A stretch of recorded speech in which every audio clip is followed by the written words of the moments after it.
عزیزان محترم، کافی لوگ مریض ہیں، لیکن خاص طور پہ بابل علم فاؤنڈیشن کے چیئرمین برادر سجاد مہدوی صاحب بہت زیادہ علیل ہیں۔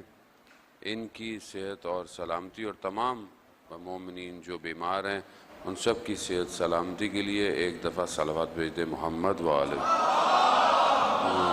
صلی علی محمد و آلہ محمد۔ ایک سورہ فاتحہ 3 دفعہ سورہ اخلاص کی درخواست ہے تمام مومنین مومنات معرومین، تمام علماء، تمام شہداء، خاص طور پہ محمد نذیر عباسی ابن سید سعد عباسی، یاسمین گل بنت شیخ عابد حسین اور اپنے معرومین استاد شہید سبت جعفر اور شہید قاسم سلمانی کے روح کو پڑھ کر بس بسم اللہ الرحمن الرحیم۔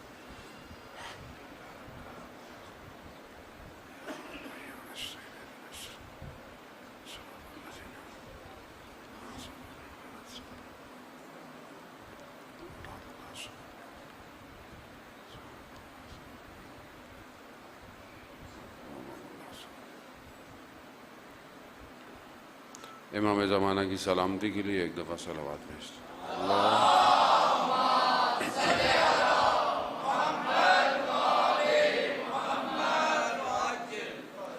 لا حول ولا قوة الا باللہ العلی العظیم حسبنا اللہ ونعم الوکیل نعم المولا ونعم النصیر۔ اعوذ باللہ من الشیطان الرجیم بسم اللہ الرحمن الرحیم۔ الحمد للہ الذی یؤمن الخائفین وینجی الصالحین ویضع المستکبرین ویہلک ملوکا ویستخلف آخرین، والصلاة والسلام علی رسول ثقلین محبوب رب المشرقین والمغربین جد الحسن والحسین نبینا سیدنا ابی القاسم محمد صلی علی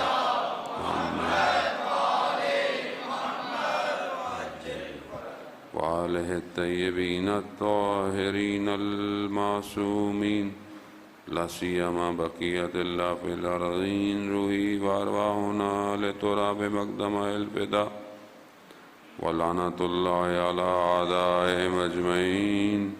بسم اللہ الرحمن الرحیم۔ رب اشرح لی صدری ویسر لی امری واحلل عقدۃ من لسانی یفقہوا قولی، اما بعد فقد قال رسول اللہ صلی اللہ علیہ وآلہ وسلم افضل الاعمال امتی انتظار الفرج۔ صلوات بھیج دیں محمد۔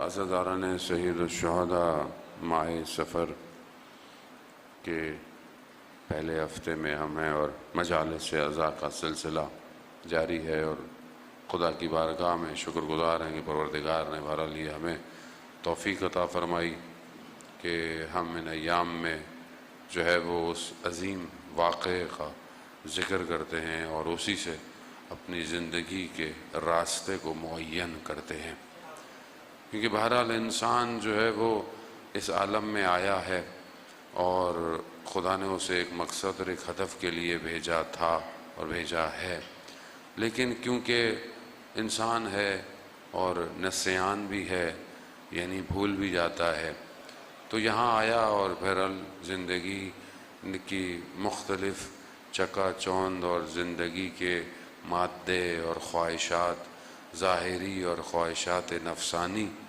وہ انسان کو اس کے ہدف سے دور کرنے کے لیے ہر وقت تیار رہتی ہیں۔ انسان کو بہرحال اپنی خلقت کی طرف توجہ رکھنی چاہیے کہ انسان خلق کیسے ہوا، اور اس کے بعد اسے دنیا میں جو بھیجا گیا تو اس کے ساتھ ساتھ کوئی اور بھی دنیا میں آیا تھا جس نے یہ خدا سے وقت لیا تھا کہ میں اس کو گمراہ کرتا رہوں گا، میں اس کو اغوا کرتا رہوں گا، لیکن کیونکہ جب انسان اپنی زندگی میں آتا ہے اور آج کل کے جس دور میں ہم زندہ ہیں ہم یہاں پہ آ کے یہ بھول گئے ہیں کہ ہمارا بھی کوئی دشمن ہے، اور جسے قرآن سب سے بڑا دشمن کہہ رہا ہو، جسے قرآن عدو مبین کہہ رہا ہو، کھلا اور آشکار دشمن ہے، وہ ہمیں لگتا ہے کہ ہے ہی نہیں، ہم اسے بھول گئے ہیں، اور اسی بلانے کے چکر میں ہی ہم اپنے راستے سے دور ہو رہے ہیں۔ دشمن کی پہچان بہت ضروری ہے عزیزان محترم۔ یہی کیا ان حکومتوں نے، وہ جو حکومتیں آئیں ولی خداؤں کے سامنے، ان حکومتوں کا پہلا ہدف یہی تھا، اور بڑا پلان کام تھا کہ اللہ کی طرف آنے سے نہیں روکو، اللہ کا ذکر کرتے رہو، لیکن جو چیز اللہ کے مقابلے میں ہے اس کا ذکر مت کرو، اس کا ذکر مت کرو۔ کیوں نہ کرو؟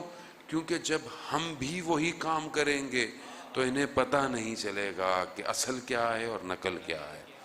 اس کی وجہ یہی تھی کہ انہوں نے شرک کے پرچار کو بھی روکا، شرک کی تعریفوں سے روکا، شرک کہتے کسے اس سے روکا۔ کیوں؟ کیونکہ خود جب شرک کریں تو پتہ نہ چلے کہ شرک کر رہے ہیں یا توحید ہے۔ یہ بہت پلان کام کیا ہے۔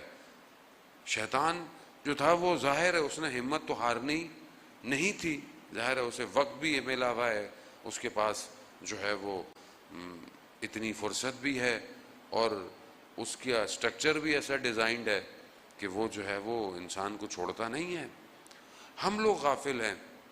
شیطان نے 6000 سال تو عبادت کی ہے، اور اس کی عبادت کی ریاضت بھی اس کے پاس ہے۔ آدمی 40 دن عبادت کرے تو اس کے اندر کمالات آنا شروع ہو جاتے ہیں، کہ بعض آدمی ذرا سی عبادت کرتا ہے، وہ کہتا ہے یہ ہو گیا وہ ہو گیا، یا مجھے یہ نظر آ رہا ہے یا وہ نظر آ رہا ہے۔ تو یہ تو عام آدمی کو آتا ہے، اور جس نے 6000 سال عبادت کی ہو، اور جس نے 4000 سالوں میں صرف 2 رکعت نماز ہی پڑھی ہو خالی، خوب یہ روایات ہیں عزیزان محترم، یعنی اس نے 4000 سالوں میں، اور یہ 1000 سال یہ والے نہیں تھے، سورج خلق نہیں ہوا ابھی، تو کون سے سال ہیں اب نہیں پتا۔ تو اتنی عبادت، اتنی ریاضت، تو کیا ہے اس کے پاس؟ تو وہ سب اس کے پاس ہے کہ وہ ہمارے آباء و اجداد سے واقف ہے، وہ ہمارے اندر چھپی ہوئی سارے نقائص سے واقف ہے، ہر چیز جانتا ہے، جانتا ہے اس کو گرانا کہاں ہے، کیسے گرانا ہے۔ اگر ہم غافل ہو جائیں اس سے، اور ہم بولیں گے نہیں ہمارا تو کوئی دشمن ہی نہیں ہے مولانا صاحب، ہمارا کون دشمن ہو سکتا ہے؟ نہیں، سخت ترین دشمن ہے وہ، اور اسی لیے اس کی گفتگو بھی نہیں ہوتی ہے، کیونکہ وہ اتنا ٹیکنیکل ہے کہ وہ اپنے تک بات کو آنے ہی نہیں دیتا، نہیں آنے دیتا، وہ یہیں گھماتا رہتا ہے، اس پر انگلی اٹھاؤ اس پر انگلی اٹھاؤ، اصل پیچھے وہی ہے۔ اور ظاہر ہے جب آپ اس کے اوپر چھیڑنے کی کوشش کریں گے تو وہ آپ کو چھوڑے گا تو نہیں، وہ اتنے آرام سے تو وہ بھی نہیں بیٹھا ہوا۔ عزیزان محترم، یہی کام اس نے کیا۔ ایک چیز تو یہ ہے کہ اس نے اتنا بڑا عمل کیا، اتنی عبادتیں کی کہ وہ ملائکہ میں آ گیا، ملائکہ نہیں تھا، نار سے بنا ہوا تھا، لیکن اس مقام پہ آ گیا کہ جو ہے وہ ملائکہ تک پہنچ گیا، استاد تک بن گیا، اتنا عمل اس نے کیا، لیکن اس کے ایک عمل نہ کرنے نے اس کے سارے اعمال کو ختم کر دیا، سارے عمل کو ختم کر دیا۔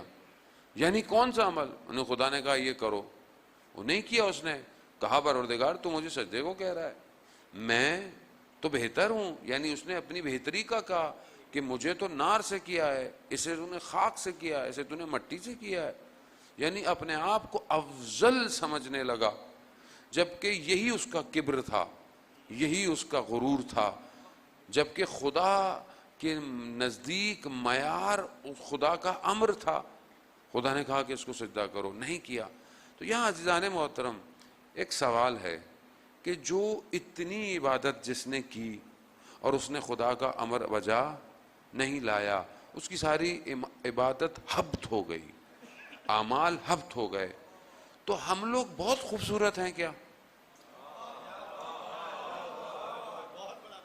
نہیں ہم بہت خوبصورت ہیں، ہم بہت اچھے ہیں کہ ہم لوگ اس کے امروں کو مخالف چلیں، اس کی بتائی ہوئی واجبات کو ترک کریں، اس کے حدودوں کو توڑتے رہیں، تو خدا ہمیں کچھ نہیں کرے گا۔ خدا یہ کہہ رہا ہے کہ اسے 6000 سال میں نے اس کے اعمال کو کھینچ لیا جب اس نے میرے ایک امر کو انجام نہیں دیا۔ اور ہم خدا نا مسئلہ نہیں مولانا صاحب، ہمارا کیا ہے، سب اپنا ہے، یعنی سب اپنا ہی تھا، سب اپنی مرضی سے کرنا تھا، تو 1,24,000 کو بھیجا کیوں نہیں؟ کیوں بھیجا اس نے؟ کیوں ہر وادی، ہر قرے میں، ہر قوم میں، کہیں پہاڑوں پر، کہیں دشت میں، کہیں بیاباں میں اپنے نبیوں کو بھیجا کہ یہ میری عبادت کریں، یہ میری طرف متوجہ رہیں، یہ میری اطاعت کریں، یہ میری پرستش کریں، جو میں کہتا ہوں وہ کریں۔ اب انسان جو ہے وہ بولے کہ نہیں، آج کل کا انسان جس دور میں آج ہے وہ بولے نہیں میں تو بہت کچھ جانتا ہوں، میں تو اتنا علم رکھتا ہوں، اور یہی دعویٰ ہے آج جو ہے وہ شیطان اپنی شکل بدل کے سامنے آیا ہے۔ اب شیطان ویسے تو نہیں آئے گا جیسے حضرت ابراہیم کے سامنے آیا تھا کہ بیٹے کو کہاں لے کے جا رہے ہو، 3 دفعہ آیا، تینوں دفعہ پتھر کھائے، اور آج تک پتھر کھا رہا ہے۔ تو اب ویسے تو نہیں آئے گا، تو اب کوئی تو شکل ہوگی اس کی، تو یہ اتنی بڑی شکل اختیار کر کے بھی آیا ہوا ہے۔ اب وہ ڈاکٹرائن ہے، وہ نظریہ بن کے آیا ہوا ہے کہ اب کیسے دور کرے، تو اس نے یہ پورا سسٹم ڈیزائن کیا۔ عزیزان محترم، یہ جو پورا آپ کو دنیا میں نظر آتا ہے، یہ سسٹم یہ حدودوں میں نہیں ہے، یہ ملک کی سرحدوں میں نہیں ہے، یہ سرحدوں کو توڑ چکا ہے، اور یہ پوری دنیا کے اوپر حاکم ہے، اور اسی حاکمیت سے وہ لوگوں کو اپنی طرف متوجہ کرانا چاہتا ہے، اور وہ خدا کے امر کی مخالفت کرانا چاہتا ہے آپ سے۔ اس کا ہدف یہی ہے، کیونکہ اس نے خود مخالفت کی ہے، وہ نہیں چاہتا کہ کوئی خدا کی اطاعت کرے، اس کا ہدف سمپل یہی ہے۔ لیکن سوائے صالحین کے اس نے کہا تھا کہ بھائی میرے جو ہے وہ رسائی نہیں ہے وہاں تک۔ اب قرآن بھی دیکھیں یہی کہہ رہا ہے ہمیں، جس طرف ہمیں قرآن متوجہ کہہ رہا ہے۔ سورہ توبہ میں پروردگار یہ کہہ رہا ہے، یا ایھا الذین آمنوا اتقوا اللہ وکونوا مع الصادقین۔ ایمان والوں کو 2 چیزوں کی طرف خدا کہہ رہا ہے، 2 چیزیں ضروری ہیں۔ کیا؟ ایک تو تقوی اختیار کرو، دوسرا کونوا مع الصادقین، سچوں کے ساتھ ہو جاؤ۔ تقوی اختیار کرو، خب تقوی اگر کسی نے اور نے بھی اختیار کیا، اچھے ہو گئے برے ہو گئے، لیکن اگر سچوں کے ساتھ نہیں ہوئے تو پھر کمال نہیں کیا۔ کیوں نہیں؟ کیوں ہونا ہے سچوں کے ساتھ؟ کیوں یہ جو معیت ہے یعنی ساتھ ہو، یہ ساتھ کیوں ہے؟ کیونکہ اگر تم ان کے ساتھ نہیں ہوئے تو دنیا کا کوئی نظام تمہیں شیطان سے بچا نہیں سکتا، نہیں بچا سکتا۔ کیوں؟ کیونکہ اس کا سسٹم اتنا پیچیدہ ہے، اتنا اس نے اپنے آپ کو نفوذ کیا ہوا ہے، اس سے کوئی بچ نہیں سکتا۔ یہ آپ نہ سوچیں کہ میں بچ جاؤں گا، میں نمازیں پڑھتا ہوں، میں شیطان بہت خطرناک ہے، وہ واقف ہے کہ اس کو کیسے گرانا ہے۔ اس نے اپنی فوج کو بنایا ہوا ہے۔ روایت بیان کرتی ہے جان محترم، ایک مومن کے مقابلے میں جو شیطان کا لشکر ہے وہ عرب کے 2 بڑے قبیلوں کے برابر ہے۔ ایک مومن کے لیے، لوگوں کے لیے نہیں، امت کے لیے نہیں، ایک مومن کے مقابلے میں عرب کے 2 بڑے قبیلوں کے برابر اس کا لشکر اترتا ہے، مقابلہ کرتا ہے، لڑتا ہے، گراتا ہے، ہراتا ہے۔ جب مومن استقامت دکھاتا ہے لشکر ہار جاتا ہے، پورا لشکر ہار جاتا ہے، اور جب وہ ہار جائے تو ابلیس خود میدان میں آتا ہے۔ آپ سمجھ رہے ہیں کہ معاملہ آسان ہے؟ معاملہ اتنا آسان ہوتا تو یہ اللہ کا ولی کربلا اترتا؟ آسان نہیں ہے یہ معاملہ بہت سنگین ہے۔ ہمیں غافل رکھا گیا، ہمیں بتایا ہی نہیں گیا کہ کوئی تمہارا دشمن ہے۔ ہمیں بھی میٹھی میٹھی گولیاں ممبر سے ملتی رہیں کئی سالوں سے، ہم بھی خوش ہو رہے ہیں، پتہ ہی نہیں ہے دشمن کون ہے، کیسا ہے، کون کون سی شکلیں دشمن کی ہو سکتی ہیں، دشمن کے ہدف کیا ہیں، دشمن کا پلان کیا ہے، اصل چارٹ میں دشمن کر کیا رہا ہے دنیا کے اندر تمہارے ساتھ۔ جب آپ کو دشمن ہی نہیں پتا تو آپ امام کا ساتھ کیسے دیں گے؟ کیسے ساتھ دیں گے؟ آپ تو بولو نہیں یہ بھی اچھا ہے، وہ بھی اچھا ہے، یہ بھی اچھا ہے، سب اچھے ہیں، تو پھر برا کون ہے بھائی؟ پھر کون ہے برا؟ تو سارے کیا امام کے ساتھ ہوں گے پھر؟ اللہ کرے سارے ہوں، ہمیں کوئی مسئلہ تھوڑی ہے، سب ہو، لیکن سامنے مقابلے میں ابلیس ہے، دجال آئے گا۔ دجال صرف ظاہر شخص تھوڑی ہے، پورا نیٹ ورک دجال کا اس ٹائم کام کر رہا ہے پوری دنیا میں۔ اب آپ بولیں کہ نہیں ہمیں تو نہیں پتا مولانا صاحب، کیوں نہیں پتا آپ کو؟ کس کی ذمہ داری ہے عزیزان محترم؟ اتنا بڑا لشکر ایک مومن کے مقابلے میں، اور جب مومن کھڑا ہو جائے تو وہ خود اترتا ہے مقابلے کے لیے، تو وہ کیسے مقابلہ کرے گا؟ بہت بڑے عالم دین تھے، ابلیس آ گیا سامنے، تو انہوں نے کہا کہ ابلیس سے کہ میرے سے بحث کرنے کی تمہیں کوئی ضرورت نہیں ہے، میرے سے تم جیت نہیں سکتے۔ ابلیس کو کہا، اس نے بولا نہیں پھر بھی مسئلہ نہیں ہے، کوئی کر لے۔ بحث ہوتی رہی، وہ جیت گئے، عالم تھے۔ کہا میں نے تمہیں کہا تھا نا تم میرے سے جیت نہیں سکتے۔ ابلیس نے کیا کہا؟ کہا میں جانتا تھا، میں صرف آپ کا یہ والا وقت بھی اپنے قبضے میں کرنا چاہتا تھا۔ وہ اتنا سسٹمیٹک ہے، اس کو پتا ہے آپ کا وقت ضائع کیسے کرنا ہے۔ کیوں نہیں ہم تیار ہو پا رہے؟ کیوں ایک آدمی کو تیار نہیں ہونے دیتا؟ آپ کو پتا ہے وہ کہ ایک تیار ہو گیا نا یہاں طالب علم، تو یہ ہزاروں کو تیار کر دے گا، ہزاروں کو تیار کر دے گا۔ اس ایک کو خراب کرو، یہ باقی نیچے تو ویسے ہی ہے نا، باقی تو نیچے اسی نے جو بولنا ہے سب ویسے کریں گے یہ، تو اس ایک کو خراب کرو۔ کیسے کرو بھائی؟ اگر یہ پیسے سے خراب ہوتا ہے ایسے پیسے سے خراب کراؤ۔ اب لوگ برا نہ مانیں گے کہ میں کسی کو کہہ رہا ہوں، میں اپنے آپ کو کہہ رہا ہوں بھائی، پیسے سے خراب کرو، شہرت سے خراب کرو، غضب سے خراب کرو، شہوت سے خراب کرو، خراب کرو اسے، اس سے خود کو نہ پتہ چلے کہ یہ خراب ہو گیا ہے۔ اتنا پیچیدہ ہو کے اترتا ہے کہ انسان تہجدیں بھی پڑھتا رہتا ہے اور اسے پتہ نہیں چلتا کہ وہ کر کیا رہا ہے۔ ہاں بہت سخت ہے جانے محترم۔ وہ مشہور واقعہ آپ نے شیخ مفید کا، غالباً شیخ مفید کا ہے، بڑے خواب میں دیکھا طالب علم نے کہ شیطان جو ہے وہ بڑی بڑی زنجیریں، چھوٹی چھوٹی زنجیریں، پتلی پتلی زنجیریں لے کے نا گھوم رہا ہے۔ کہا یہ کیا ہے؟ کہا کہ یہ وہ ہیں جن کے ذریعے سے میں پکڑتا ہوں اور اپنے قبضے میں لیتا ہوں۔ تو کہا یہ اتنی ساری الگ الگ، کوئی بہت مضبوط ہیں، کوئی بہت باریک ہیں۔ کہا جتنا جس کا ایمان ہوتا ہے اتنی میں سخت زنجیر پھینکتا ہوں۔ تو کہا یہ سب سے مضبوط زنجیر کس کے لیے؟ کہا یہ تمہارے استاد کے لیے، لیکن اس نے وہ بھی توڑ دی۔ تو پھر اس نے بولا کہ ہمارے لیے؟ کہا تمہارے لوگوں جیسوں کے لیے زنجیروں کی ضرورت ایسے ہی آ جاتے ہیں، ہاں نا۔ کچھ لوگ تو کچھ کہنے کی ضرورت ہی نہیں ہے، ذرا سی بات پہ بگڑ جاتے ہیں، ذرا سی تصویر پہ بک جاتے ہیں، ذرا سی کان آواز جو ہے وہ ذرا سی تو ختم۔ یہ اٹھا صبح گیا استاد کی خدمت میں، کہا میں نے ایسے ایسے خواب میں دیکھا۔ کہا صحیح کہا، صحیح کہا اس نے۔ کہا میرے چند دن سے گھر میں فاقہ تھا اور میرے پاس پیسے نہیں تھے، لیکن میرے پاس کچھ وجوہات خمس تھا، تو میں نے کہا میں اس میں سے قرض لے لوں، حرام نہیں، ہاں حلال ہے، قرض لے لوں اور پھر جب پیسے آئیں گے تو رکھ دوں گا واپس۔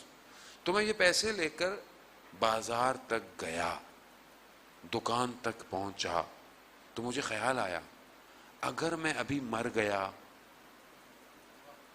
تو کسے پتا چلے گا میں نے قرض لیا تھا؟ کس کو پتا چلے گا؟ حرام نہیں ہے، حلال، لیکن مرتبہ تو کہا میں واپس آ گیا. تو وہ کہہ رہا تھا کہ میں نے یہ زنجیر ڈالی تھی.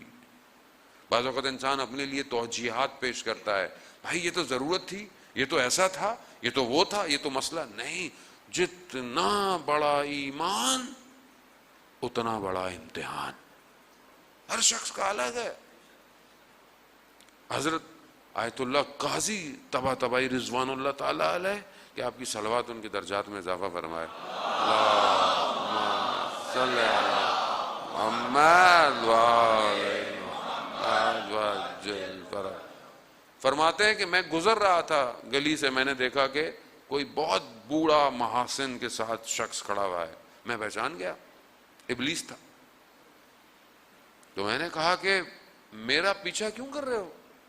میں اب بوڑھا ہو گیا ہوں، میرے اب ایام آخری ہیں، اب تم میرا کیوں پیچھا کر رہے ہو؟ چھوڑ دو مجھے.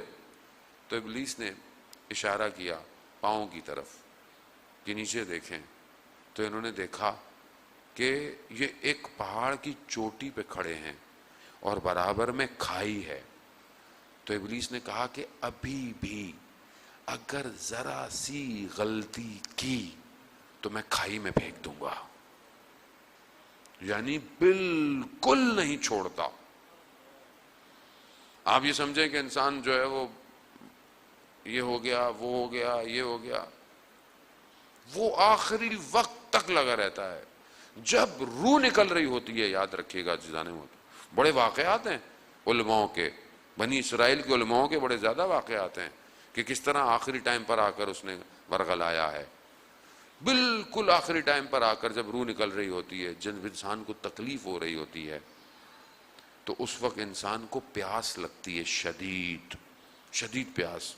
تو یہ پانی لے کے آتا ہے، کہا یہ لو پانی پیو، تمہیں پیاس لگ رہی ہے، لیکن اس خدا کا انکار کرو، اس نبی کا انکار کرو، اس امام کا انکار کرو. اس وقت تک نہیں چھوڑتا. آپ کیا سمجھ رہے ہیں؟ آرام سے جان نکل جائے گی. بہت سخت ہے، بہت سخت. بنی اسرائیل کا واقعہ ہے، آپ سنتے رہتے ہیں. عبادت گزار عابد تھا، عابد، نمازیں، عبادتیں، کوئی چیز اس کو گمراہ نہیں کر سکتی تھی. تھوڑے عرصے میں دیکھا کہ کوئی اور ساتھ عبادت کر رہا ہے، نمازیں پڑھ رہا ہے. دیکھا کچھ عرصے میں اس کی نمازیں کرتے کرتے ہوا میں پرواز کر رہا ہے.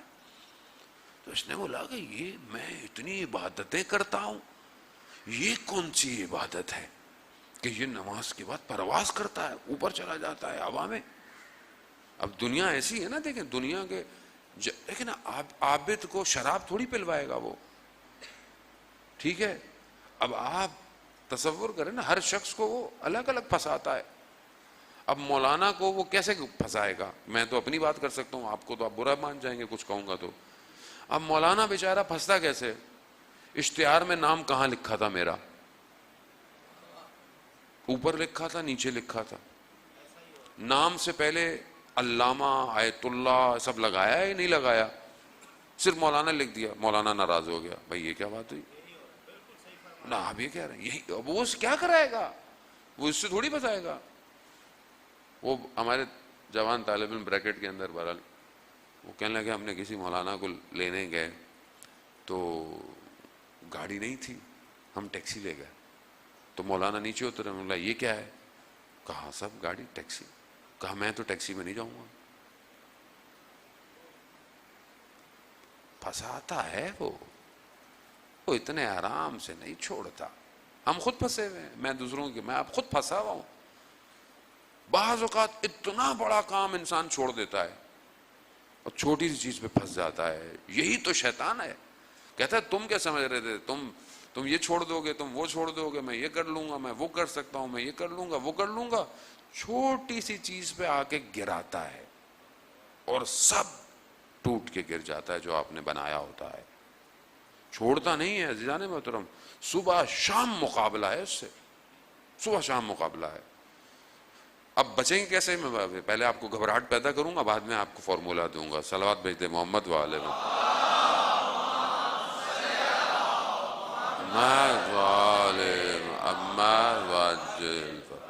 اب اس نے دیکھا کہ بھائی یہ نمازیں پڑھو پرواز کر رہا ہے. اس نے بولا بھائی یہ عبادت کیا ہے؟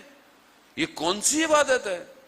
کہا اگر تمہیں اس مقام پہ پہنچنا ہے تو فلانی جگہ فلانی خاتون ہے، حرام کام کرنا پڑے گا جا کے.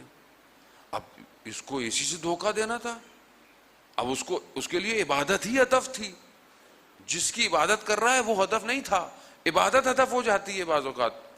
انسان بولتا ہے کہ خوب میں عبادت کرتا ہوں، میرے سجدے بڑے لمبے ہیں، میری نمازیں بڑی لمبی ہیں، میں تو پہلی رکعت میں پہلی صف میں کھڑا ہوتا ہوں. ایسے لوگوں کو عزیزان محترم انسان سنتا ہے، تعجب کرتا ہے کہ کبھی دیر سے آئے، پہلی صف میں جگہ نہیں ملی تو بے چین ہونا شروع ہو جاتے ہیں. آج لوگ کیا سوچیں گے؟ آج میں پہلی صف میں نہیں کھڑا ہوا، یہی سوچیں گے نا. ارے مولانا دیر سے آئے. تو انسان ہے، کبھی دیر ہو جاتی ہے، کبھی انسان حادثہ ہو سکتا ہے. ہمارے استاد تبلیغ پہ گئے ایک جگہ، ان کا جی فلانا شخص جو ہے وہ اول ٹائم پہ نماز ہے، اول ٹائم پہ. ظاہر ہے ضروری ہے اول ٹائم نماز پڑھنا، عمل میں بہترین ہے. لیکن کہا کبھی انہوں نے ناغہ نہیں کیا. کہا کیسا شخص ہے؟ کبھی زندگی میں کوئی اور اس سے مہم کام ہی نہیں پڑا اس کو. کوئی انسان کو ایسی مہم واجب پڑ جاتی ہے. انسان رات کو اٹھے تہجد گزار ہے، تہجد پڑھنی ہے. اس نے کچھ بھی کرے، اس نے بولا تہجد پڑھنی ہے. ٹھیک ہے، اچھی بات ہے، تہجد پڑھنی ہے. لیکن اگر اسی وقت کوئی اور بچہ رونے شروع ہو جائے، گریا شروع کر دے، نہیں میں تو تہجد پڑھوں گا. بھائی یہ بھی تہجد ہے، یہ بھی تہجد ہے. آپ سمجھ ہی نہیں پا رہے. بعض اوقات انسان اپنے والدین کا احترام، امام خمینی کو دیکھیں آپ، دو چھوٹا سا گھر ہے، اپنی نماز پڑھتے تھے دوسروں کو تکلیف نہ ہو. کس کی؟ جب پانی کھولتے ہیں تو آواز آئے گی نا، چھوٹا سا گھر ہے. ٹاول رکھتے تھے کہ پانی جو گرے تو گھر والے نہ اٹھیں. اور ہم لوگوں کو ٹانگے مارتے ہوئے جاتے ہیں میں تہجد پڑھ رہا ہوں. ایسی ہے نا تو یعنی ہمیں پتہ ہی نہیں ہے ہم کر کیا رہے ہیں. ہم اپنے نفس کی عبادت کر رہے ہیں. اصل میں وہ نفس کی عبادت کر رہا تھا وہ بنی اسرائیل کا. ایسی عبادتوں کا کوئی فائدہ نہیں ہے جو انسان کو بصیرت نہ دے سکیں، اہم اور مہم میں انسان کو مہم فیصلہ نہ بتا سکے اہم کیا ہے مہم کیا ہے. اس نے کہا اچھا. وہ پہنچ گیا اس خاتون کے گھر، دھاوا کٹکھٹایا. وہ خاتون اس زمانے میں برے کاموں میں مشہور تھی. اس نے کہا کہ وہ میں آیا ہوں. وہ خاتون یہ تو سمجھتی تھی کہ یہ عابد ہے. کہا تمہیں کس نے بھیجا ہے؟ کہا کسی سے. وہ سمجھ گئی جس کو بھیجنے والا کون ہے. عابد نہ سمجھ سکا. اسی لیے کہا ہے کہ سوکھی عبادت خدا کو نہیں چاہیے. خشک مقدس نہیں کچھ کر سکتا. یہاں امیر المومنین جنگ کر کے آ رہے ہیں، خیموں سے نکلا، نام نہیں لیتا لوگ برا مان جائیں گے. باہر نکلا، کہا آئے کیوں نہیں؟ کہا میں نے آواز سنی. آواز کیسی؟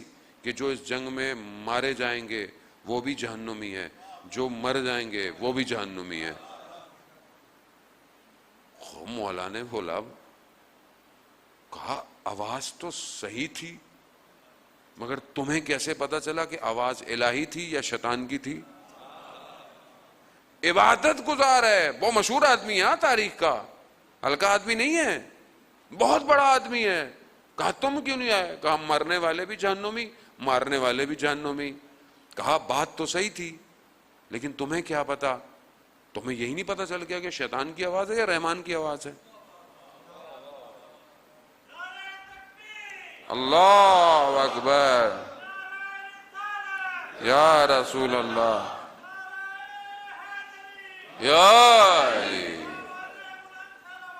اللہم صلی علی محمد.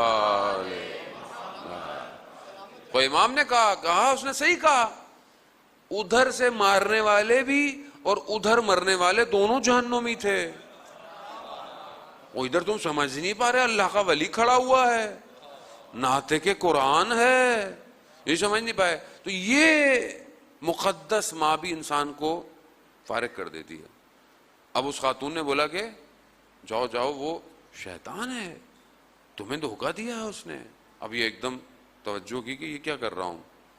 تو بہرحال اس زمانے میں اللہ کے نبی کو خدا نے وحی بھیجی کہ وہ جو خاتون، اس نے توبہ کی، وہ مر گئی، اس کا جا کے جنازہ پڑھایا اور اس کے نام پر جو ہے وہ سیاروں کے نام رکھ دیے گئے. عزیزان محترم، یعنی انسان 100 سال عبادت کرے اور اس مقام پہ نہیں پہنچ سکتا، اور ایک رات میں 100 سال کا سفر طے کر سکتا ہے. ایک رات میں اسے کاروان میں شامل ہونا ہوتا ہے. وَكُونُوا مَعَ الصَّادِقِينَ. بس میں نے یہاں آپ کو لانا تھا، آپ کو جو زحمت دینی تھی. یعنی سچوں کے ساتھ ہو جاؤ، بس یہی تمہیں بچائیں گے. یہ جو اس کا اتنا پیچیدہ نظام ہے کہ جو یہ پتہ نہیں کہاں کہاں سے لاتا ہوا، اور اس کا ایکسپیرینس دیکھیں آپ، اس کا تجربہ دیکھیں آپ انسان نوکری کرتا ہے، کتنے سال نوکری کی جی؟ 5 سال. اچھا 10 سال، اچھا 20 سال، وہ زبردست بھائی، اس کو تو جی ایم لگاؤ. 20 سال نوکری کی ہے، اس کا تجربہ کتنا بڑا ہے؟ کتنے ہزاروں سال. کس کس قوم کو اس نے دھوکے نہیں دیے، کس کس شخص کو اس نے نہیں ورغلایا، کتنا تجربہ لے کر آیا اترا ہوا ہے اس ٹائم. آپ دیکھیں تو صحیح اس کو. اس کی کمپنی بھی چھوٹی موٹی کمپنی نہیں ہے، بہت بڑی کمپنی ہے اس کی، اور ساری دنیا کی کمپنیوں کو اس نے اپنے انڈر میں رکھا ہوا ہے. اپنے انڈر میں الہام ہوتا ہے. یہ جو دنیا میں کام ہو رہا ہے، ایسے نہیں کہ رات کو سو کے اٹھے تھے تو صبح بن گئی، یہ فلم بن گئی، یہ جو ہے وہ قانون بن گیا، یہ ساری چیزیں ایسے نہیں ہوتا.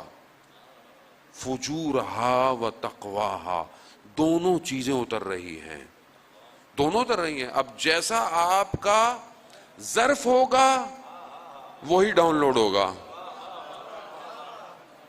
اب آپ نجاست سے بھر دیں، آپ اپنے آپ کو خدا نہ خواستہ نجس کر دیں تو یہی اترے گا. لیکن اگر آپ نے پاک کر دیا تو پھر آپ کے اوپر پاکیزگی اترے گی. وقد افلح، کامیاب وہی ہوا جس نے اپنا تزکیہ کر لیا، وہ کامیاب. عزیزان محترم، اب اتنے پیچیدے نظام کو کہ جو بہت شاید فرصت نہیں ہو کہ میں آج کی اس کی پیچیدگیاں آپ کے سامنے کھول پاؤں، کہ بات پوری نہ ہو پائے. اس پوری پیچیدگیوں کے ساتھ اس ٹائم وہ اترا ہوا ہے، خود آیا ہوا ہے، وہ مقابلے میں آیا ہوا ہے. اسی لیے دیکھیں نا، اللہ کے ولیوں نے جانتے تھے کہ سامنے کون ہے. اسی لیے امام خمینی نے ان کا نام شیطان بزرگ رکھا، کہ یہ کبھی دوست ہو ہی نہیں سکتا. یہ چاہے خوبصورت سی مسجدیں تمہیں بنا دے، گلدستے بھی مسجدوں میں لگا دے نا، تو یہ تمہارا دوست نہیں ہو سکتا. نام ایسا رکھ دیا کہ بتا دیا کہ یہ ہے کون. اور آپ کے سامنے آج دنیا میں کیا ہو رہا ہے، آج یہی تو بزرگ ہے. یہ بزرگ درمیان میں بیٹھا ہوتا ہے، باقی دائیں بائیں چیلے بیٹھے ہوتے ہیں. میں نے بڑی بات کہہ دی، آپ لوگ نہیں سمجھ. اب مسئلہ یہ ہے کہ جو ان کی طرف مائل ہیں وہ ان کو بڑا افتخار محسوس کرتے ہیں. ان کے ساتھ اٹھنا بیٹھنا، تصویریں کھنچوانا، سارے کام کرنا، انہی کے روب میں رہنا، انہی کی طرف امید رکھنا، یہی کھلائیں گے یہی پلائیں گے. کیوں؟ کیونکہ وہ اس نے کیپچر کیا ہوا ہے، وہ بھی جانتا ہے ان کی کمزوریاں کیا ہیں، اور اس نے بڑا سیٹ اپ کیا ہے اپنا. جب اس نے 50 سال بعد رسول خدا صلی اللہ علیہ وآلہ وسلم، اللہم صلی علی محمد، ان کے جانے کے 50 سال بعد یزید کو پینیٹریٹ کروا دیا اسلام کے سسٹم میں اور اس کو بٹھا دیا. تو آج تو اس نے بڑا کام کیا ہوا ہے. آج آپ کو جو حکمراں نظر آتے ہیں اسلامی ملکوں کے، یہ پڑھ کے کہیں اور آئے ہوئے ہوتے ہیں. اور یہ باقی بھی یہ سارے یہ جو ہمیں لگتا ہے اسلام کے نام پر کہیں طالبان ہیں کہیں داعش ہیں، یہ سب فٹڈ ہیں، سارے سب اس نے فٹ کیے ہوئے ہیں ہر جگہ. اور یہی اس کا نیا سسٹم ہے کہ مقابلے میں خود نہیں آؤ، انہی کے اندر سے بندوں کو چنو اور انہی کو بٹھا دو. ہر ملک میں آپ دیکھیں، جو ملک ان کے مقابلے میں آتا ہے نا، اس کو یہ کہتے ہیں یہ دہشت گرد ہے، اس پہ کہتے ہیں پابندیاں لگا دو، اس پہ کہتے ہیں کہ یہ کر دو. کیوں؟ کہیں پر یہ سیدھا سیدھا اترتا ہے، کہیں پر یہ جو ہے وہ ریڈ انقلاب لے کر آتا ہے، کہیں پر جو ہے وہ یہ کوئی فتنہ کریٹ کر کر اپنا بندہ بٹھانا ہوتا ہے. کنٹرول اسی کے ہاتھ میں، دھاگے اس نے اپنے ہاتھ میں رکھے ہوئے ہیں سارے. اچھا اس کو بھی پتا ہے کہ کون پتلے دھاگے سے آئے گا، کون بڑی زنجیر سے آئے گا. کہیں یہ ذرا سی آنکھ دکھاتا ہے، آگے والے کہتے ہیں غلطی ہو گئی. کہیں یہ کہتا ہے ہم تمہیں ایڈ دیں گے، $1 بلین تمہیں دیں گے. کہیں یہ اپنے کہتا ہم دنیا کی سب سے بڑی فوج ہیں، ہم دنیا کی سب سے بڑی طاقت ہیں. اور وہ ایک چھوٹا سا گروہ جو لبنان میں رہتا ہے، چھوٹا سا گروہ ہے، وہ اتنا زیادہ نہیں ہے، اس نے ان کو جو اپنے آپ کو سب سے بڑی طاقتور فوج کہتے ہیں، سب سے بڑا ٹینک ہے ان کے پاس دنیا کا، 16 یا 18 آدمی اندر بیٹھے ہوئے ہوتے ہیں. وہ جو 2006 میں جو کیا انہوں نے معاملہ 33 دن کا 33 days وار، اس میں کہتے ہیں ان کے 260 ٹینکر اڑا دیے چھوٹے سے گروہ نے. کیسے؟ کونو مع الصادقین.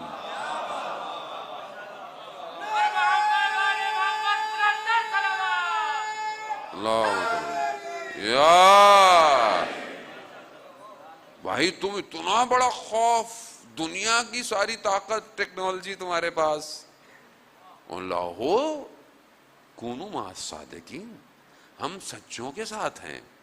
کیا کیا؟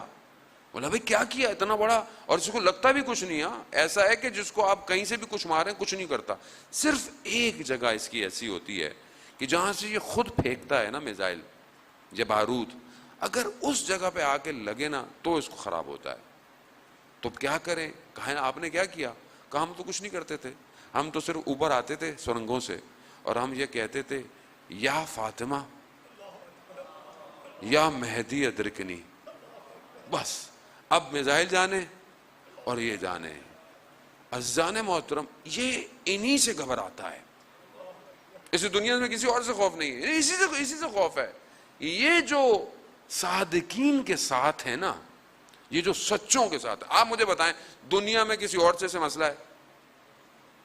بھائی ہم تو اس میں آپ بولیں گے بھائی دیکھیں ہم تو شیطان کی بات کر رہے ہیں. جنت سے جب باہر نکالا وہ بھی سب میں آپ کو کئی دنوں سے سمجھا رہا ہوں، ہر قوم میں آ رہا ہے، درمیان میں نے گیپ دے دیا، اب بعد میں بات کروں گا. ہر جگہ آیا. اب آپ نے بولا بھائی 61 ہجری میں بھی آ گیا شکل بدل کے، یہاں تک تو آپ نے مان لیا. اب آج کے دور میں جب میں آپ کو منوا رہا ہوں تو آپ گھبرائیں مت، یہ شیطانی ہے یہ بیسیکلی. تو اب ظاہر ہے جب اس وقت اللہ کا ولی ان کے مقابلے میں آیا تھا، تو اب جب تک غیبت کے پردے میں ہے اللہ کا ولی تو بھی کوئی تو ان کے مقابلے میں آئے گا یا نہیں آئے گا؟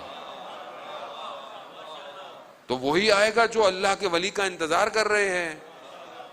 تو اس میں گھبرانے کی بات ہی نہیں، آپ لوگ گھبرانے کی ضرورت نہیں آپ لوگوں کو.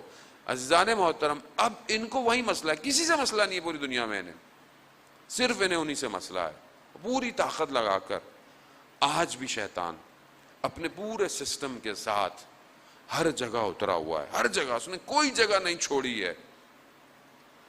اور ایسے ایسے جوان عزیزان محترم، کیونکہ بہرحال ایام دفاع مقدس ہیں، جو 8 سال عراق کی جنگ تھی، ایسے ایسے معجزے دیے انقلاب نے، اس نے کہ انہی شہیدوں کے دن چل رہے ہیں آج کل. شہید سردار حاج ہمت ابراہیم نام تھا اس کا. ماں باپ کہتے ہیں کہ اس زمانے میں جب ظاہر سڑکیں اچھی نہیں تھیں تو یہ زیارت پر گئے، کربلا امام کی زیارت پر، سید الشہداء علیہ السلام. جب وہاں پہنچے تو یہ جو ابراہیم کی والدہ تھیں وہ وضع حمل سے تھیں، جب وہاں پہنچی تو تکلیف ہوئی اور طبیب کو دکھایا تو طبیب نے کہا کہ آپ کا بیٹا مر گیا ہے. تو یہ تکلیف میں اب یہ واپس آ گئیں, دوائی دی کھائیں اور ورنہ آپ کی اپنی جان خطرے میں ہے. یہ انہوں نے دوائی نہیں کھائی, انہوں نے کہا کہ مجھے حرم لے چلو. مولا کے پاس گئی, کہا مولا میں تو آپ کے پاس بچہ مانگنے آئی تھی. یہ کیا کیا؟ واپس آئی, کہتے ہیں سو گئی, خواب میں دیکھا کہ خود حرم کے اندر ہے, مولا کے حرم میں ہے. ایک بی بی تشریف لائیں, انہوں نے کمبل میں کچھ لپیٹا ہوا ہے اور اس کمبل کو مجھے دیا اور کہا جاؤ ہم نے تمہیں بیٹا دیا, اس کا نام ابراہیم رکھنا. اٹھی تو دیکھا کوئی تکلیف نہیں ہے, کوئی درد نہیں. ڈاکٹر کے پاس گئے, ڈاکٹر بھی پریشان, کہہ رہا ہے کس طبیب کے پاس گئے تھے؟ کہا اس حسین سے بڑا کوئی طبیب ہو سکتا ہے؟ ویسے ملا, یہ بچپن سے چھوٹا ہے, بچے دنیا جہان کی چیزیں کھیلتے ہیں, یہ قرآن پڑھتا ہے, یہ مسجد میں جاتا ہے, مسجد میں اپنا وقت گزارتا ہے. 22 سال کا ہوا جب انقلاب آیا, 22 سال کا, اچھی تعلیم, ڈاکٹر بن رہا, چھوڑ دیا. 28 سال میں شہید ہوا ہے.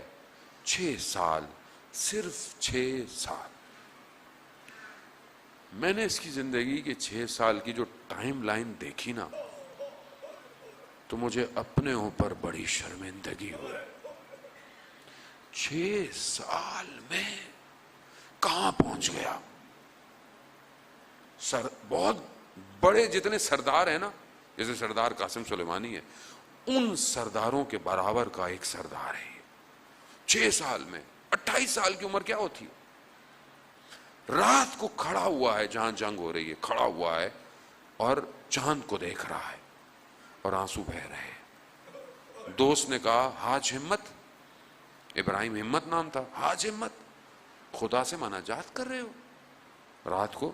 کہا نہیں, میں یہ دیکھ رہا ہوں کہ یہ کائنات کا نظام ہماری مدد کیسے کر رہا ہے. کہا یعنی کیا؟ کہا جب ہمارے لڑکے جوان دشمن کی طرف چلنا چاہتے ہیں تو بادل چاند کے آگے سے ہٹ کر ان کو روشنی دیتا ہے, اور جیسے ہی دشمن کے قریب پہنچتے ہیں تو بادل چاند کے آگے آ جاتا ہے. یعنی گویا نظام ہماری مدد کر رہا ہے. 28 سال کا جوان عالم کو تسخیر کر رہا ہے. معجزہ ہے انقلاب کا. ہمیں تو سمجھایا نہیں گیا عزیزان محترم. ہم تو اپنے وجود سے آزاد ہی نہیں ہوئے جو ہم دیکھیں کہ عالم میں ہو کیا رہا ہے, کیسے پہنچ گیا. کونوا مع الصادقین. صرف امام اس شیطان کی دستگاہ سے, شیطان کے سسٹم سے آپ کو بچا سکتا ہے. بس یاد رکھیے گا, امامت اس لیے مہم ہے, اس لیے امام مہم ہے. کوئی بھی چیز نہیں ہوگی سوائے امامت کے جلوے کے. روز قیامت جب بہشت ہوگی تو وہاں پر ایک نور آئے گا. لوگ کہیں گے پروردگار تو نے تو کہا تھا کہ یہاں کوئی خورشید نہیں ہے, یہاں پہ یہ کیسی ایک دم روشنی آئی؟ کہا یہ علی اور فاطمہ مسکرا رہے ہیں, ہر عالم ان کے نور سے منور ہے, یہی بچائے گا, کوئی نہیں بچا سکتا. تو یہ جوان جانتے تھے, انہوں نے اپنی زندگی کا ہدف بنایا ہوا تھا, یا شہادت یا زیارت. امام زمانہ یا زیارت کروا دیں یا شہادت, آپشن تیسرا نہیں ہے. کہاں سے لیا؟ کربلا. کربلا یعنی وہ نور ہے جو باقی اندھیروں کو ختم کر رہا ہے. یخرجون من الظلمات الی النور, ظلمات سے نکال کر نور کی طرف لے کر آتا ہے. خدا قرآن میں کہتا ہے کہ خدا کا نور ہے جو پورے عرش پہ جو چھائے گا، اور روایات ہے کہ جو نور ہے جو عرش کو بھرے گا یہ امام کا نور ہے جب وہ ظہور کریں گے، پوری دنیا کو اپنے وجود سے روشنی دیں گے۔ آیت اللہ علامہ طباطبائی رضوان اللہ تعالی علیہ بیان کرتے ہیں کہ رات کو ہم آیت اللہ شیخ انصاری بہت بڑے عالم اور عارف ان کی خدمت میں جاتے تھے، اور مخصوص جلسہ ہوتا تھا، چند لوگوں کا جلسہ۔ تو ہم نے انہیں کہا کہ رات کو بڑی تاریکی ہوتی ہے، جو گلی ہے بہت اندھیرا ہے، تو کچھ شاگرد آ جائیں گے آپ کو لے جایا کریں گے۔ تو وہ کہنے لگے دن میں کون سا نور جو ہے وہ چل رہا ہے، کون سی روشنی ہے جو دن میں جگہ دیتی ہے، رات کو بھی وہی نور ہے جو راستے دکھاتا ہے۔ کیسا نور ہے کہ شیخ اپنا نجف مشہد کے 2 طالب علم کہتے ہیں کہ ہم رات کو، اس وقت روشنیاں نہیں ہوتی تھیں حرم میں، ہم دیواروں سے سہارا لے لے کے، اتنا اندھیرا ہوتا تھا کہ فجر کی نماز میں حرم پہنچتے تھے، نظر نہیں آتی تھی، اتنی تاریکی۔ تو ایک دن ہم جا رہے، ہم نے کیا دیکھا کہ کوئی شخص ہے، اچانک سے اس کے بدن سے نور نکلتا ہے، روشنی نکلتی، پھر بجھ جاتی ہے، پھر نکلتا ہے، پھر بجھ جاتی ہے۔ ہم نے بولا کیا ہے، کون ہے یہ؟ ہمیں تو راستہ دکھائی نہیں دے رہا، دیوار دکھائی نہیں دیتی، یہ کون ہے جس کے وجود سے نور نکل رہا ہے؟ تو کہتا ہم قریب پہنچے تو شیخ عباس کمی تھے۔ کہا کیا ہے؟ کہا جب میں لا الہ الا اللہ کہتا ہوں تو میرے وجود سے نور نکلتا ہے۔ کہاں کیسے پہنچ گیا؟ کونو ما صادقین، سچوں کے ساتھ۔ یہ میت کہ وقت نہیں ہے کہ میں اس پر اور گفتگو کروں، ہمراہی بہت مہم ہے۔ یعنی میت جو امام کے ساتھ ہے، یہ صرف اس عالم میں نہیں ہے، یہ ہر عالم میں ہے، ہر عالم میں ہمراہی ہے۔ قرآن بھی یہ کہہ رہا ہے کہ تم دنیا میں جس کے ساتھ ہوگے آخرت میں اسی کے ساتھ اٹھائے جاؤ گے۔ اب تم دنیا میں کس کے ساتھ ہو؟ اور اگر ہم چاہتے ہیں کہ ہم اپنے امام کے ساتھ اٹھائے جائیں تو جتنا پرسنٹیج ہم اس دنیا میں امام کے ساتھ ہیں اتنی ہی پرسنٹیج آخرت میں ہوگی۔ اب آپ اور میں اپنی زندگی میں خود فیصلہ کریں، پورے 24 گھنٹے میں کتنا میں امام کے ہمراہ ہوں، کتنا ہوں میں، کتنا یاد کرتا ہوں، کتنا تیار ہوں، کتنی گفتگو کرتا ہوں۔ گھنٹوں گھنٹوں میں رات کو بیٹھا رہتا ہوں، باتیں کرتا ہوں اور کہہ کے بھی ہوتے ہیں۔ اس گھنٹوں میں امام ہوتا ہے؟ میری خلوت تنہائی میں جب کوئی نہیں ہوتا امام ہوتا ہے؟ تو پھر کیسی ہمراہی ہے، کیسا کونو ما صادقین ہے، کیسا ہے یہ؟ اور ظاہر ہے جب آپ ان کے ہمراہ ہوں گے تو ظاہر ہے پھر آپ ان کے ہمراہ ہوں گے، باقی چیزیں آپ کے اندر۔ جب انسان اپنے وجود سے آزاد ہوتا ہے تو امام کو اپنے کنارے پاتا ہے، نہ صرف برابر میں بلکہ ہر جلوہ اسے امام کے ظہور کی نشاندہی کر رہا ہوتا ہے۔ آسان نہیں، میں نے بہت مشکل باتیں آپ کو بڑے آرام سے بتا دی ہیں، جانے بڑے علماء نے محنت کر کر ان باتوں کو بیان کیا ہے، اور میں نے تو صرف لفظ بتائے کیونکہ میں کھوکھلا آدمی ہوں، میں خود خطا کار ہوں، گناہ گار ہوں۔ یقیناً وہ تاثیر میری زبان میں نہیں ہے جو ان علماء کی تھی کہ جن کو میں بھی پڑھا تو میرے بھی بدن میں عجیب سی کب کبھی طاری ہو گئی۔ یعنی ہر جگہ امام کا نور جلوہ افروز ہے۔ اگر میں اپنے آپ کو آزاد کروں تو، اگر گرفتار رہوں تو پھر ان کے ساتھ، اور جب ان کے ساتھ نہیں تو پھر دوسرا کون ہے؟ بس عزیزان محترم، آزاد کریں اپنے آپ کو، آزادی دیں۔ یہ آزادی نہیں جسے دنیا ڈیفینیشن دیتی ہے آزادی کی، یہ آزادی کی ڈیفینیشن نہیں ہے کہ تم آزاد ہو، جو دل چاہے کرو، کپڑے ہوں تمہارے بدن پہ نہ ہو، نہ، یہ نفس کی غلامی ہے، یہ خواہشات کی غلامی ہے۔ آزاد تو وہ ہے کہ جو اپنے آپ کو خدا کے حوالے کر دے، اور جو اپنے آپ کو خدا کے حوالے کر دے تو پھر وہ دنیا کے ہر غم اور ہم سے آزاد۔ پھر اسے کوئی فرق نہیں پڑتا کہ کیا ملا کیا چھنا، وہ جانتا ہے کہ یہ سب محدود ہے، سب سمٹ جائے گا۔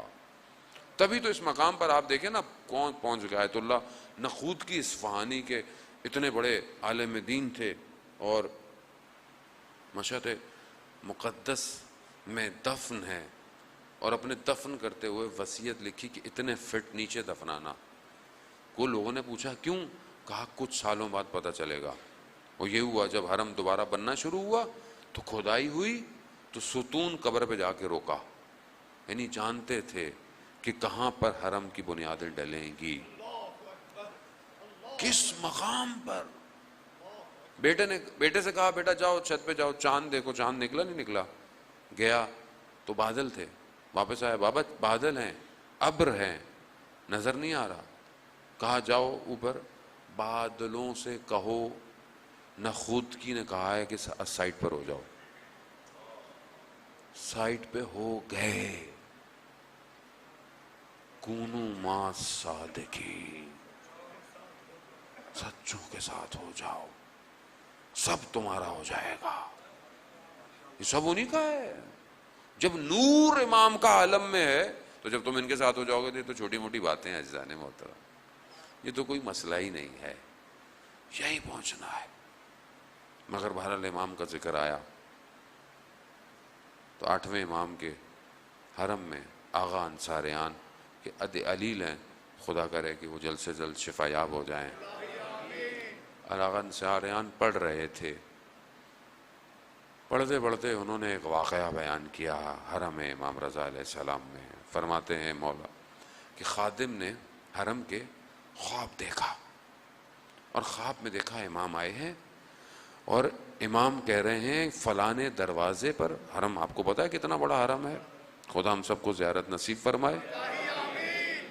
حرم کے ایک دروازے پر ایک سائل آیا ہوا ہے، یعنی حاجت مند ہے، جاؤ اس کی حاجت پوری کرو۔ حرم کا خادم تھا، ہماری طرح تو تھا نہیں کہ خواب میں توجہ نہیں دیتا۔ دروازے پہ پہنچا، اس نے دیکھا کوئی نہیں ہے لیکن ایک کتا ہے۔ جب اس کتے نے خادم کو دیکھا نا تو مشہد کی گلیوں میں چلنا شروع ہو گیا، یہ بھی پیچھے پیچھے گئے۔ ایک گلی کنارے پر جو کونے پر نالیوں میں جو ہے وہ جالیاں بنی ہوتی ہیں، اس نے اشارہ کیا، دیکھا اس کے اندر اس کا بچہ پھنسا ہوا تھا۔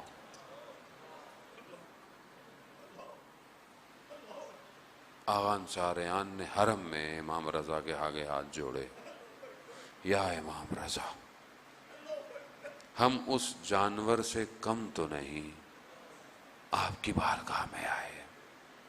یا امام رضا آپ شفا دیتے ہیں، آپ کا تخت پنجرہ فولادی شفا دیتا ہے، غریب الغربا ہیں آپ۔ جتنے مریض ہیں، خاص طور پہ سجاد صاحب بہت سخت علیل ہیں، پروردگار امام رضا آپ خدا کی بارگاہ میں شفا دلا دیجیے۔ جتنے بھی مریض ہیں آپ، جتنے مجھے کہا ہے، بہت سے لوگوں نے مجھے کہا ہے امام رضا کسی کو بھی نہیں خالی ہاتھ جانے دیتے۔ ہاں عزاداران محترم، مگر امام رضا بھی وقت بہت آگے نکل گیا۔ امام رضا بھی جب محرم آتا تھا نا تو یہی کہتے تھے یبن شبیب بکا گریا، سید الشہداء پہ گریا کرو۔ ہاں عزاداران محترم، بڑا گریا، آپ بھی اتنے دنوں سے گریا کر رہے ہیں۔ آیت اللہ شمس الدین بیان کرتے ہیں ایک عالم سے واقعہ کہ ایک شخص تھا، اس کی آنکھوں میں تکلیف تھی اور آہستہ آہستہ اس کی پوری بینائی چلی گئی۔ محرم کے ایام تھے تو اس کے ہاں ایک جگہ سبیل لگتی تھی، تو اس نے کہا کہ مجھے لے جائیں، میں بھی سبیل میں لوگوں کو پانی پلانا چاہتا ہوں۔ کہا آپ نابینا ہیں، آپ کیسے پلائیں گے؟ کہا کہ نہیں، مجھے میرا ہاتھ پکڑ دینا، میں بھی چاہتا ہوں اس اجر میں شامل رہوں۔ تو لے گئے اسے، اس کا ہاتھ پکڑ کر وہیں پر ایک بہت بڑے عالم دین مجلس پڑھ رہے تھے. مجلس پڑھتے پڑھتے سیدہ زینب کے مصاحب پر آئے. ان کا بھی دل منقلب ہوا. انہوں نے بی بی سے التجا کی, بی بی مجھے شفا دلا دیجیے. اللہ, روتے روتے آنکھ سی لگی, دیکھا کہ بی بی تشریف لائی ہے, اور بی بی نے آنکھوں کی طرف اشارہ کر کے اس کی کہا کہ تمہاری آنکھیں ٹھیک ہو گئیں, اب تمہاری آنکھوں میں کبھی تکلیف نہیں ہوگی. اب جب یہ ایک دم آنکھ کھلی روتے ہوئے دیکھا تو سب نظر آ رہا ہے, اور ایک دم شور مچ گیا. لوگ جانتے تھے, بڑی مشکل سے انہیں جدا کیا, ورنہ لوگ تو تبرکاً ان پر لو ہے وہ ہر چیز چھیننا چاہتے تھے. کہتے ہیں وقت گزر گیا. ایک دفعہ کسی جگہ پر کوئی کیپسول تھا گیس کا, اور پھٹ گیا, آگ لگ گئی, پورا بدن جل گیا, پورا بدن جل گیا. جب ہاسپٹل لے کے جایا گیا, ڈاکٹروں نے دیکھا پورا بدن جلا ہوا ہے سوائے آنکھوں کے. تو ڈاکٹر نے بولا یہ کیسے ہو سکتا ہے کہ سب جل کے آنکھیں بچ گئیں؟ کہا جسے زینب آنکھیں دے دے. اللہ, یا سیدہ, کتنی مشکلیں آپ نے برداشت کی. یہ ایام آپ ہی کی مشکلات کے ہیں, لیکن مشکل کہاں سے شروع کرے آدمی اور کہاں تک لے کے جائے. عزیزان محترم, بہت سخت, سب سے زیادہ مشکلیں اس بی بی نے تحمل کی ہے. تبھی تو وہ مقام ملا کہ امام آخری وقت میں اپنی بہن سے کہہ رہے ہیں کہ میری بہن مجھے تہجد کے نوافل میں یاد رکھنا. یعنی اتنی مشکلوں کے بعد بھی, شام غریباں کے بعد بھی یہ تہجد پڑھیں گی. چوتھے امام نے کہا میری پھوپھی نے کسی وقت میں بھی, واجب تو واجب تھا, نوافل سے بھی کمی نہیں کی انہوں نے. کتنی مشکلات ہیں عزیزان محترم. شب عاشورہ کے غم, بہن بھائیوں کی گفتگویں, روز عاشورہ کے غم, کہ جہاں پر اپنے بچوں کو بھیجا, اپنے بچوں کو بھیجا, ان بچوں کو کہتی رہیں کہ دیر نہیں کرنا. اور جب ان کے بدن آئے, جب ان کے بدن آئے شہادت کے بعد, تو دیکھا سب خواتین ہیں, بی بی زینب نہیں ہے. تو شاید کچھ نے باتیں کی کہ شاید بچوں کا غم ہے, برداشت نہیں ہوگا. جب خیمے میں جا کر دیکھا, کیا دیکھا؟ بی بی زینب سجدے میں ہے. پروردگار یہ قربانیاں بھیجی ہیں, اسے قبول کر لینا. جیسے ہی خبر دی کہ ہاں اونو محمد آ گئے, کہا آ گئے, کیسے آ گئے؟ جب جا کر دیکھا تو دو بدن پڑے ہوئے ہیں, دونوں کے درمیان نے بی بی نے خدا کو سجدہ کیا اور شکر کیا, پروردگار تو نے میری قربانی کو قبول کر لیا. یہ زینب یعنی اپنے چہرے پہ بھی غم نہ لائی اپنے بچوں کے لیے. بعض مقاتل کہتے ہیں کہ جب حضرت علی اکبر گرے ہیں نا, تو یہ اپنے خیموں سے نکلی ہیں. کیوں؟ کیونکہ بھائی کے غم کو جانتی تھیں. لیکن بھائی نے کہا کہ نہیں, واپس جائیے. وہ مصیبتیں, وہ غم, وقت آیا, آپ نے بڑا گریہ کیا, خدا آپ کو اس کا اجر دے. وقت نہیں کہ میں اس خاتون پہ بہت اور گفتگو کروں. وقت آیا, خیموں میں بہن بھائی نے گفتگو کی, ماں کی وصیتیں ہوں گی. وہ ایک کرتا ہوگا, کہتے ہیں کہ وہ کرتا عطا ہوا, جو کہ کرتا وہاں سے انبیاء سے چلتا ہوا آ رہا تھا. یہ کرتا عطا ہوا, ساری باتیں ہوئیں, جدا ہوئے. میں نے بڑے آرام سے پڑھ دیا, جدا ہوئے, آپ نے سن لیا. یہ بی بی جانتی ہیں کیسے حسین سے جدا ہوئی. شیخ مقدس اردبیلی کہتے ہیں کہ میں 40 کی زیارت پہ پیدل کربلا گیا, اور ساتھ میرے طالب علم تھے, شاگرد تھے. رستے میں نوحے پڑھتے تھے, مرثیے پڑھتے تھے. کہا میں حرم سید الشہداء میں پہنچا روز اربعین اور زری کے سامنے باب قبلہ پہ کھڑا ہوا تھا، تو میں نے دیکھا کہ وہ طالب علم کہاں ہے کہ یہاں پر زیارت پڑھے، مصاحب پڑھے. تو ایسے میں ایک عربی جوان آیا اور میرے برابر آ کے کھڑا ہوا. مقدس اردبیلی کی وقت کے امام سے ملاقاتیں ہیں، اور یہ بھی وہ ایک مقام ہے جو امام زمانہ مل رہے ہیں. کھڑے ہوئے اس جوان نے کہ جو وقت کا امام ہے، کہا مقدس اردبیلی ہمارے لیے زیارت نہیں پڑھو گے؟ کہا پڑھوں گا. زیارت پڑھی، امام نے توجہ دلائی یہ اس کو ایسے پڑھنا ہے. پھر جب ختم ہو گئی زیارت تو مقدس اردبیلی کو امام نے کہا اگر کہو تو میں تمہارے لیے مصاحب پڑھوں. اللہ اکبر. امام کہاں پڑھیے. مقدس اردبیلی کہتے ہیں کہ اس جوان نے جن نگاہوں سے زری کو دیکھا، اس دیکھنے نے مجھے عجیب حالت کر دی. اور اس جوان نے کہا اے امام حسین، نہ یہ مقدس اردبیلی نہ اس کے شاگرد اس لمحے کو پہچان سکتے ہیں جب امام حسین اپنی بہن سے جدا ہوئے. نہیں پہچان سکتے عزاداران محترم. کیوں نہیں پہچان سکتے؟ کیونکہ یہ بہن بھائی بچپن سے ساتھ ہیں. انہوں نے وہ غم دیکھے ہیں جو مدینہ کے جلے ہوئے دروازے کے تھے. انہوں نے بابا کے رسے میں گردن میں رسیوں کو دیکھا. انہوں نے ماں کو دیوار سہارے چلتا دیکھا. انہوں نے ماں کی انگلیاں پکڑ کر بیت الحزن میں ماں کو گریا کرتے دیکھا. اس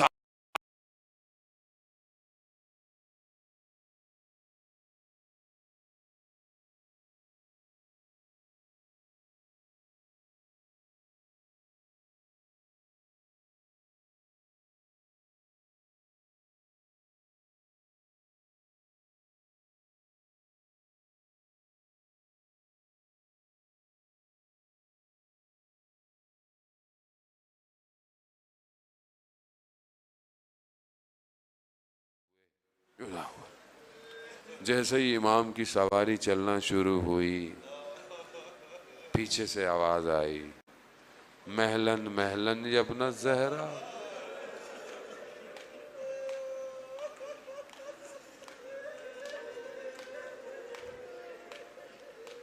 آہستہ آہستہ چلو زہرا کے لال. آخری نشانی ہے نا، یہ اجڑ رہا ہے حدیث کسا کا گھر، جا رہا ہے محلن محلن ابن الزہرا. آہستہ چلو. نہ جانے بہرحال بعض علماء بیان کرتے ہیں کہ بہرحال بی بی نے کہا کہ مجھے کوئی بات یاد آئی ہے. امام کہتے ہیں اترے اور اپنے عمامے کو ہٹایا اور بی بی نے بوسے دیے. بہرحال یہ وقت گزر گیا. یہ وہ بہن جانتی ہے ان چند قدموں کے فاصلے سے، خدا کرے آپ کو ہمیں کربلا کی زیارت نصیب ہو. کیونکہ حرم بن گئے ہیں تو محسوس نہیں ہوتے مقامات. لیکن میں نے اس جگہ کو جا کر دیکھا جسے قتل گودیے گاہ کہتے ہیں. وہ جگہ ہے نا، وہ نیچے کی طرف ہے. پھر آپ دیکھیں تو یہاں سے سیڑھیاں اوپر ہیں. پھر باہر نکلیں تو پھر اوپر تلے زینبیہ ہے. یہ فاصلہ تھا چند قدموں کا جہاں کھڑی بہن دیکھتی رہی. کیا دیکھا، کیا دیکھا، کیا چیز دیکھی جسے کوئی نہ دیکھ پایا، کوئی نہیں دیکھ پایا جان محترم. اور جسے بی بی زینب نے دیکھا وہ کسی کے آگے عیاں ہی نہیں ہوا، قرآن کی آیتیں نازل ہوتے ہوئے دیکھ رہی ہے، وہ معاملات الہی کو دیکھ رہی ہے، دیکھ رہی تھی، دیکھ رہی۔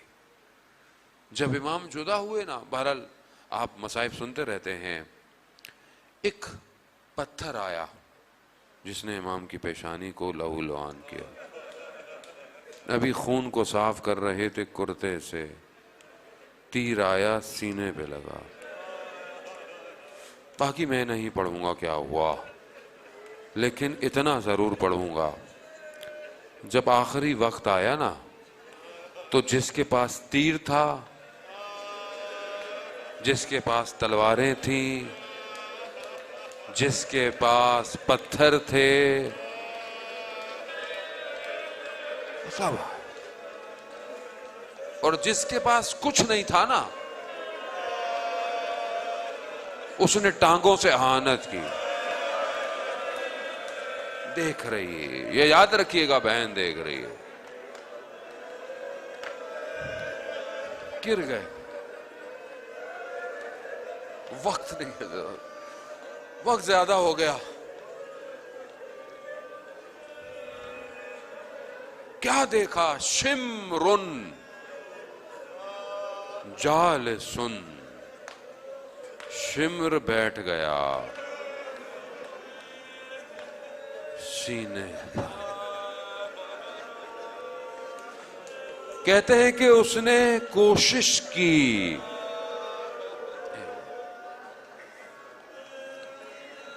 بس عزیزان محترم میں نہیں پڑھ سکتا، بس میں چند جملے آپ کی خدمت میں جو ایک شاعر نے بیان کیے، بس اس کا میں خلاصہ آپ کی خدمت میں۔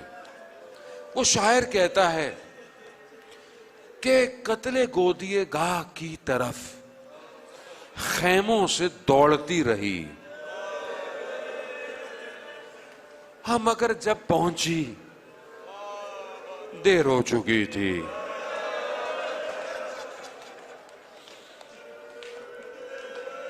شمر کے ہاتھ میں سر تھا،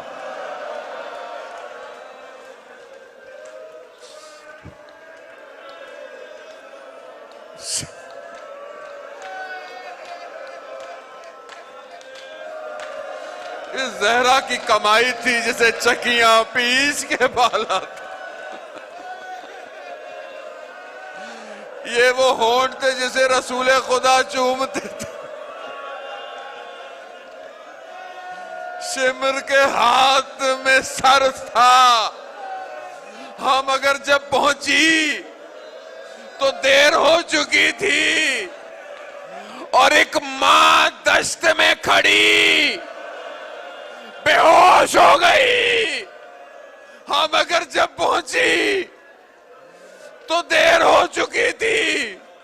آزاداران محترم، کٹی ہوئی رگوں سے خون ٹپک رہا تھا، ہم اگر جب پہنچی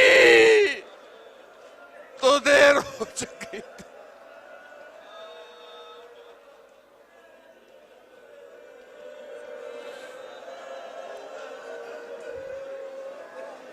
الا لعنت اللہ علی القوم الظالمین وسیعلم الذین ظلموا ای منقلب ینقلبون۔ پروردگار امام زمانہ ظہور میں تعجیل عطا فرما، ہمیں ان کے ناصروں مددگاروں میں شمار فرما۔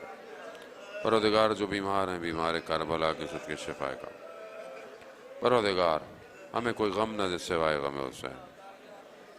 اللہم ارزقنا زیارت الحسین فی الدنیا و شفاعت فی الآخرہ۔ صلوات محمد۔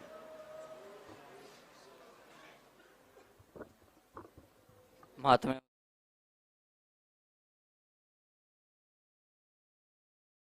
کے لال تیرا ہم منائیں گے، فاطمہ کے لال تیرا ہم منائیں گے، فاطمہ کے لال تیرا ہم منائیں گے، فاطمہ کے لال تیرا ہم منائیں گے۔